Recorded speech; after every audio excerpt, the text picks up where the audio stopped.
One of our newest members that came in the 115th class, a gentleman by the name of Jim Banks. In fact, he's the only new member serve on the Republican Steering Committee. Some would describe him as a quick study, I guess, but he is here this evening to specifically talk about continued VA accountability and the Department of Readiness. With that, I'd like to yield a few minutes to Representative Banks. Thank you, Mr. Chairman, and thank you very much for your leadership of the Republican Study Committee. It is one of the great honors that I have in this Congress to serve with you and others to advocate for conservative principles to move our country forward. And with a new Republican administration, many of the innovative ideas coming from this House now have a chance to become law and achieve real results for the American people.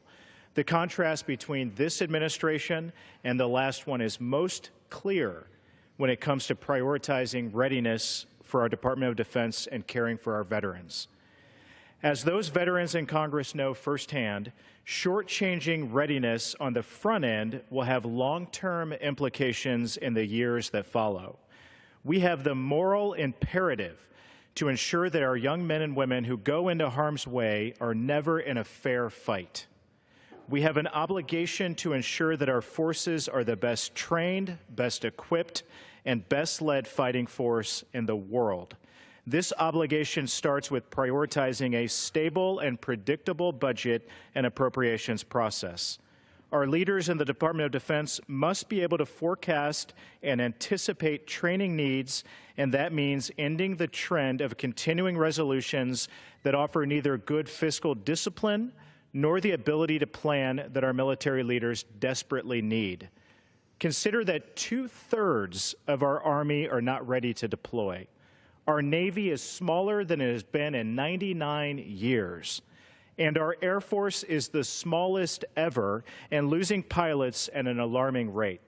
These are not the marks of a ready force, and the work to rebuild must begin right now. However, it is important to look at prioritizing the needs of our service members holistically. Just as we would not see harm's way without the training they need, we have an obligation to care for the injuries they sustained when they returned home. Our veterans deserve and have earned the highest quality of care, and to have that care delivered in a timely and efficient manner.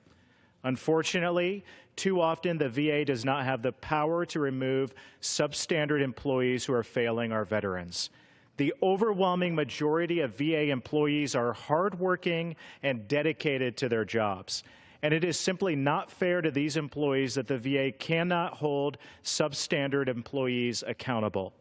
But with a Republican president in the White House, our veterans will finally see real accountability in the VA with passage of the Department of Veterans Affairs Accountability and Whistleblower Protection Act. With passage of this bill, there will be a new and expedited process to remove employees who are failing to properly serve our veterans while maintaining the due process rights of VA workers, as well as their right to appeal. It would also implement stronger protections for whistleblowers, ensuring that no employee is intimidated into silence. Mr. Speaker, we now have a chance to make sure our armed forces have the means to protect our country and ensure all veterans receive the quality of care they deserve. And with that, I yield back. Thank you, Representative Banks, and I appreciate this is such an important issue that you're battling.